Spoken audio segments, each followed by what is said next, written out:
How to stay unshaken when plans collapse? A Stoic's answer. Life rarely unfolds the way we plan.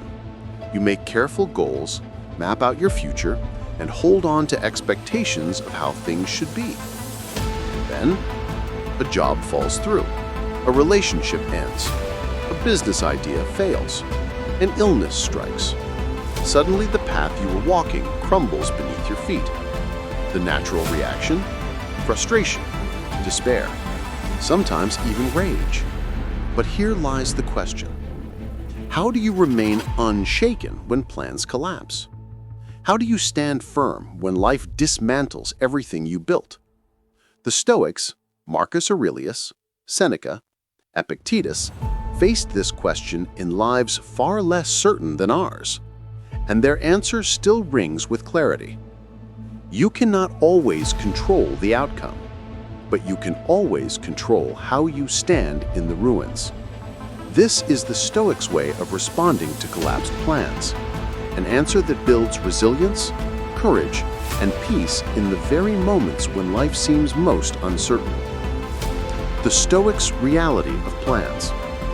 Marcus Aurelius wrote in his Meditations, "Do not expect life to be as you wish it, but as it is." Plans are fragile. They exist in your mind, shaped by desire, imagination, and expectation. But the world outside your mind is indifferent. Nature follows its own rhythm. Other people act according to their own will. Fortune shifts with no warning. The Stoics remind us, collapse is not a rare accident. It is the natural order. Epictetus said, "Don't seek for events to happen as you wish, but wish for them to happen as they do happen, and your life will go smoothly." The mistake is believing that disappointment means failure.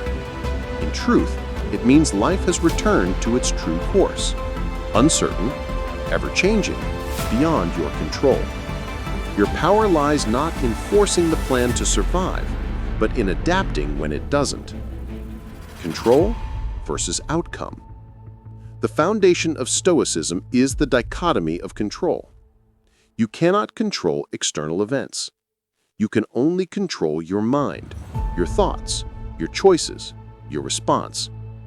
When your plans collapse, your first instinct might be, "This shouldn't have happened." But that phrase is poison, because the collapse did happen, and resisting reality only doubles the pain. Seneca warned, "We suffer more in imagination than in reality." When a plan fails, most suffering doesn't come from the failure itself, but from clinging to the image of how things were supposed to be. The Stoic answer?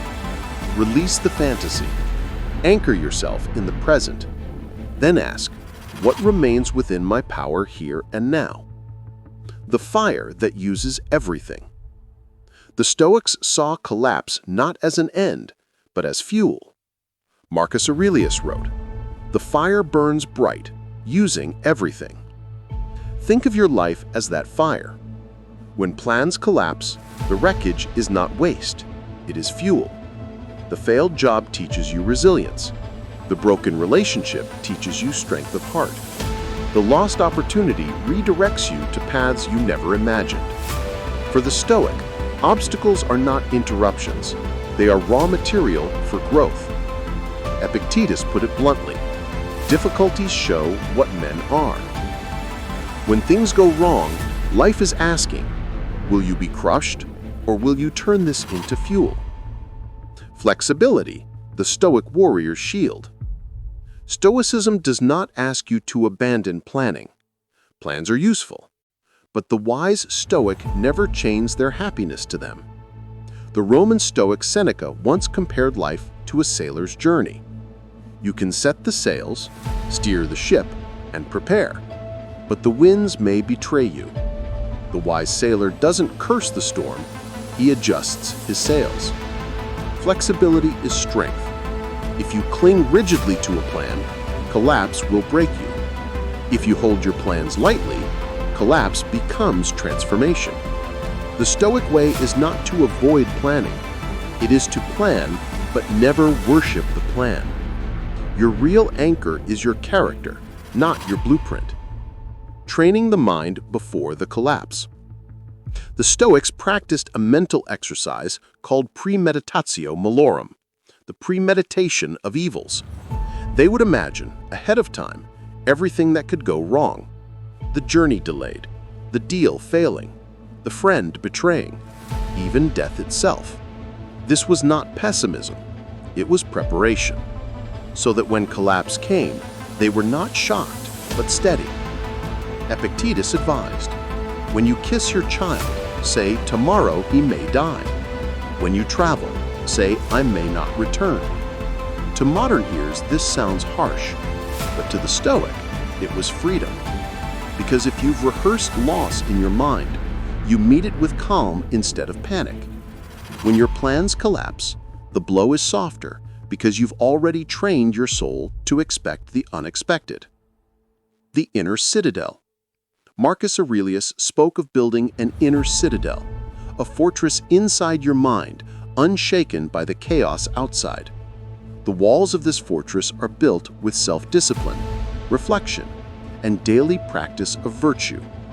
When external plans collapse, your inner citadel remains, because it does not depend on money, position, approval, or circumstance.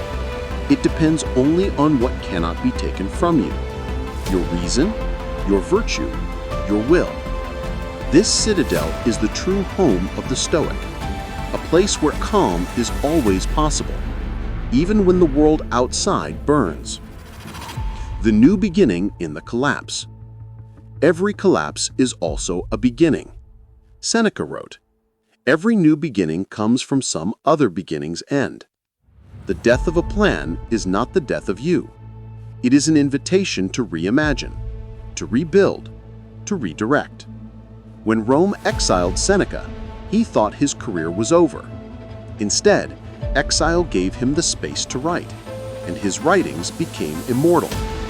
When Epictetus was born a slave, life offered him no plan at all, and yet he rose to become one of history's greatest philosophers.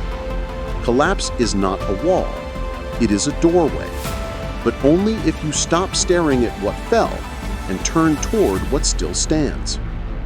Modern lessons, applying Stoic resilience. How do you live this in today's world? When plans collapse, pause before reacting. Take a breath, step back, and say to yourself, this is outside my control. My response is my power. Reframe the collapse as training. Ask, what strength can I build from this? What virtue can I practice? Hold plans lightly. Make them. But remind yourself daily, this may not go as I wish, and that is okay. Return to the present moment. Don't drown in what should have been. Focus on what is and what I can do now. Build your inner citadel through journaling, reflection, and virtue, so that no storm shakes your foundation. When your plans collapse, you are standing where countless Stoics once stood, and they whisper the same lesson across time. You were never promised that your plans would succeed. You were only given the power to respond with wisdom. Collapse is not defeat. It is life's invitation to grow. The Stoic way is to remain unshaken, not because the world bends to your will, but because your will bends with the world. And in that harmony, you discover true freedom. The world will not always honor your plans, but it will always offer you the chance to practice strength, patience, and wisdom. So the next time your plans collapse, remember, you are not broken. You are being refined. This is the Stoics' answer. If this video gave you strength, subscribe and join us weekly as we dive into Stoicism, the art of inner calm, resilience, and unshakable peace.